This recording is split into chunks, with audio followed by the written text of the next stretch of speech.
गाली का हीरो बनना। એ ભાઈ આ ચશ્મા બસમાં પહેરીને તું ક્યાં ઉપડ્યો? हीरो तेरा। રિઝલ્ટ લેવા? તારી જેવો ભાદરૂપનો છોકરો તો ભાઈ તારી નિહાળે અમારે આવવું જ પડશે. એમાં તો ક્યાં ટીચર છે કે તને સુધારી દીધો? ટીચર કહે કે આ તો બાપ દીકરો બે હરખાઈ કે રિઝલ્ટ તને કે મોટા આવે કે કેટલા નંબર લાવવાનો છો? કેટલા 1 2 3 5 કે 10 નંબર લાવવાનો? જોજે હો બાપા ફૂલ બળ કરે છે પાછા. 1 નંબર જ લાવવાનો આપણે. 2 નંબરમાં આપણને ક્યાં રસ જ છે? સમજી ગયો તું? હા એમ.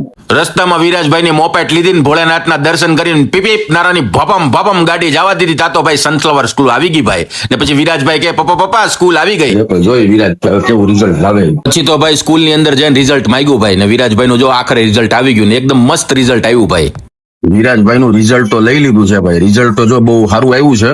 જે ટીચરો છે ને જે એ એકદમ પોતાના બાળકો જો કેમ હોય છે એના ઘરે સાચવે એવી રીતના વ્યવસ્થિત રીતના છોકરાઓને ભણાવે છે. જો અમે અત્યારે રિઝલ્ટ લઈને હવે ઘરે જઈએ છીએ.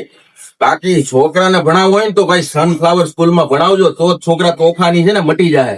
બાકી ઘેરે તો બગડાતી કરવાના જ છે પણ અહીંયા છોકરા છે ને કાંઈક કરશે કાંઈક કરીને બતાવશે. અમારે એટલો બધો તોફાની હતો ને કે આ કોઈ સ્કૂલ નું કામ જ નહીં પણ આ સનફ્લાવર સ્કૂલ વાળા છોકરાને છે ને એકદમ સુધારી દીધો. આપણા ગઢિયાઓની કહેવત છે કે શિયાળાનું સાણું ને ભેગું કરેલું નાણું. તો આપણા છોકરાઓ આપણું નાણું જ છે મારા વાલા. તો એના ઘડતર માટે જો કોન્ટેક્ટ કરવો હોય ને તો સનફ્લાવર સ્કૂલનો કોન્ટેક્ટ કરી લેજો.